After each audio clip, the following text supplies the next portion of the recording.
இன்றைக்கி ஒரு அருமையான லஞ்ச் பாக்ஸ் ரெசிபி தான் செய்ய போகிறோம். எப்படி செய்யுதுன்னு பார்க்கலாம் வாங்க. இது குழந்தைங்களுக்கு லஞ்ச் பாக்ஸுக்கு நல்ல ஒரு ரெசிபியாக இருக்கும்.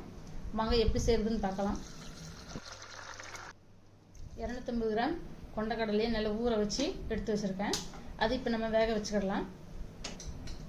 குக்கரில் 2 விசில் வரட்டும். பாத்திரத்தை வச்சு ஒரு 50 மில்லி எண்ணெய் ஊற்றிக்கிடலாம். எண்ணெய் காஞ்சதும் பட்டை லவங்கம் 15 கிராம், கூடவே ஒரு ஸ்பூன் சோம்பு, பட்டை சோம்பு பொரிஞ்சதும் கூடவே 2 வெங்காயம், பெரிய வெங்காயத்தை பொடிசாக கட் பண்ணி சேர்த்துக்கணும். வெங்காயம் நல்லா 2 நிமிஷம் வதங்கட்டும். ஜாரில் 2 துண்டு இஞ்சி, 4 பச்சை மிளகா, 8 பல் பூண்டு போட்டு அரைச்சிக்கிடலாம்.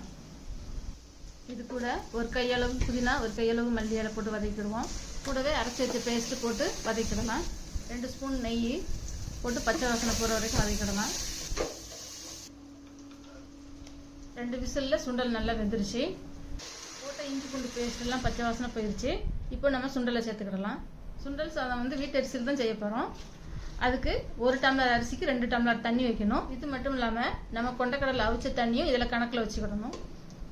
தேவையான அளவு உப்பு போட்டுட்டு 10 நிமிஷம் கொதிக்க விடலாம்.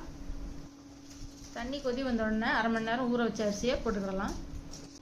அரிசி போட்டதும் ஒன்று போல் கலந்து விட்டுட்டு 10 நிமிஷம் வேகட்டும், மூடி வச்சுக்கலாம். 2 நிமிஷத்துக்கு ஒரு வாட்டி இடையில நல்லா கிண்டி விட்டுக்கிடலாம். சாதமும் தண்ணியும் ஒன்று போல் வந்துருச்சு. இப்போ நம்ம சிம்மில் வச்சு தம் போட்டுக்கலாம். சுண்டல் சாதம் இப்போ சாப்பிட்றதுக்கு ரெடி ஆயிடுச்சு.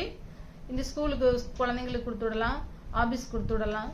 ஒரு நல்ல தயிர் பச்சடியோட இது நல்லா சாப்பிட்டா நல்லாயிருக்கும். இந்த வீடியோ பிடிச்சிருந்தா லைக் பண்ணுங்கள், ஷேர் பண்ணுங்கள், கமெண்ட் பண்ணுங்கள்.